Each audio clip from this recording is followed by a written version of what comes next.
കഴിഞ്ഞ വർഷമല്ലേ നമ്മളെ മാങ്ങാട്ടുകുളം ഉദ്ഘാടനം കഴിഞ്ഞ് എല്ലാവർക്കും കൂടി നമ്മളെ മന്ത്രി സമർപ്പിച്ചത്. അതിന് ശേഷം മാങ്ങാട്ടുകുളത്തിൽ ഒരു അനവധി ആളുകൾ വന്ന് കുളിക്കലും അടിപൊളിയായിട്ട് കുളിയും എല്ലാം കഴിഞ്ഞിറക്കണം കേട്ടോ. അങ്ങനെ അതിൻ്റെ ഇപ്പോഴത്തെ അവസ്ഥ എന്താ, ഒരു കൊല്ലമായില്ലേ. ഞാൻ അങ്ങോട്ടൊന്ന് പോവാം, അതൊന്ന് പോയിട്ടൊന്ന് നോക്കിയാൽ പോട്ടെ എന്താ അവസ്ഥ നിങ്ങൾക്കൊന്ന് കാണിച്ചു തരാം. കുറേ ആളുകളെ വന്ന കൂലിയൊക്കെ കഴിഞ്ഞിട്ട് അവരുടെ ഡ്രസ്സടക്കം അവിടെ ഇട്ട് തോർത്തുകൊണ്ട് ഇട്ടിട്ടൊക്കെ പോയിട്ടേ നമ്മളെ നാട്ടിലത്തെ പിള്ളേരൊക്കെയാണ് അതൊക്കെ എടുത്ത് മാറ്റിയിടലും വൃത്തിയാക്കലൊക്കെ ചെയ്തു പറഞ്ഞു.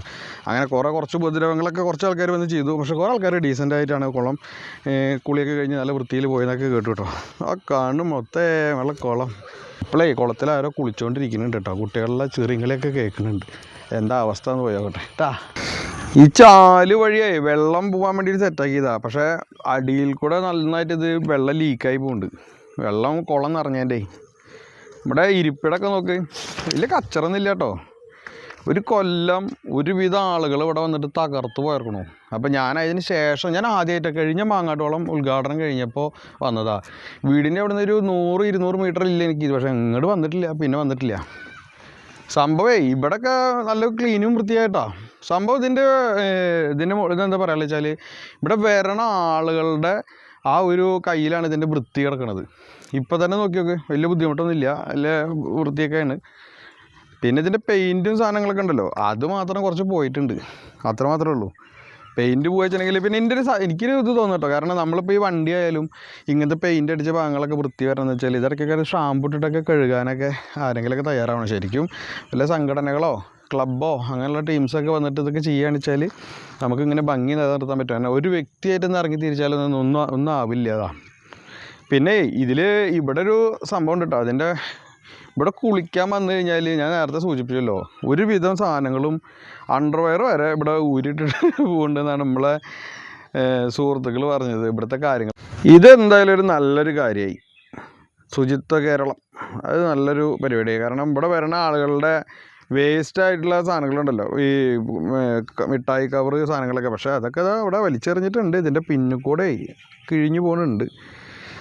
ഇതിങ്ങനെ വലിച്ചെറിയാണ്ട് നമ്മളീ പാടശേഖരങ്ങളിലേക്കൊക്കെ ഇത് വലിച്ചെറിയുമ്പോൾ ഇവിടെയൊക്കെ കുറച്ചൊക്കെ വലിച്ചെറിഞ്ഞിട്ടുണ്ട്. അപ്പോൾ ഇവിടെ വരുന്ന സുഹൃത്തുക്കളെ ഇത്രയും നല്ലൊരു ഭംഗിയുള്ളൊരു സംഭവം നമുക്ക് കിട്ടിയിട്ട് അത് അലക്ഷ്യമായിട്ട് ഇങ്ങനെ മറ്റേ വേസ്റ്റുകൾ വലിച്ചെറിയാതിരിക്കുക നല്ലൊരു തീരുമാനമായി കുളത്തിൻ്റെ അവിടെ. ഇതന്ന് ഉദ്ഘാടനത്തിൻ്റെ സമയത്ത് തന്നെ ഇങ്ങനത്തെ ഒരു ബോക്സ് ഇവിടേക്ക് വരും എന്നൊക്കെ പറഞ്ഞ് കേട്ടിരുന്നു.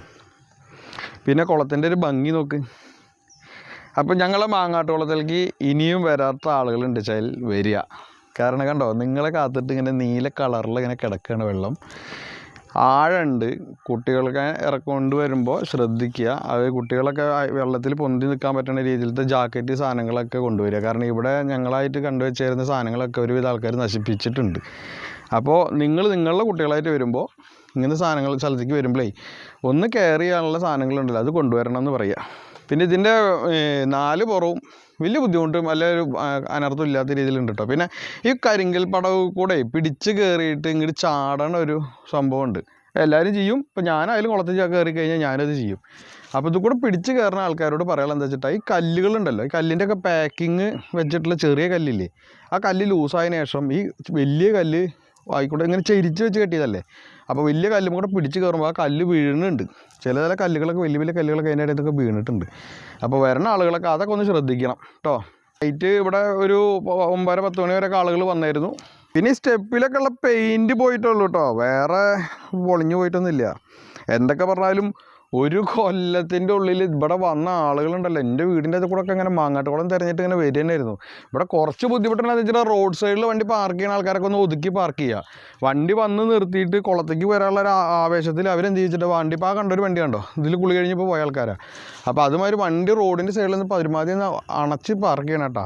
ഞാൻ പറഞ്ഞതേ കുളത്തിലെങ്ങനെ വെള്ളം നിന്ന് നിറഞ്ഞാലും ആ ഹോളിൻ്റെ മേലേക്ക് അങ്ങോട്ട് ചാടിയിട്ടില്ല എന്നാണ് തോന്നുന്നത്.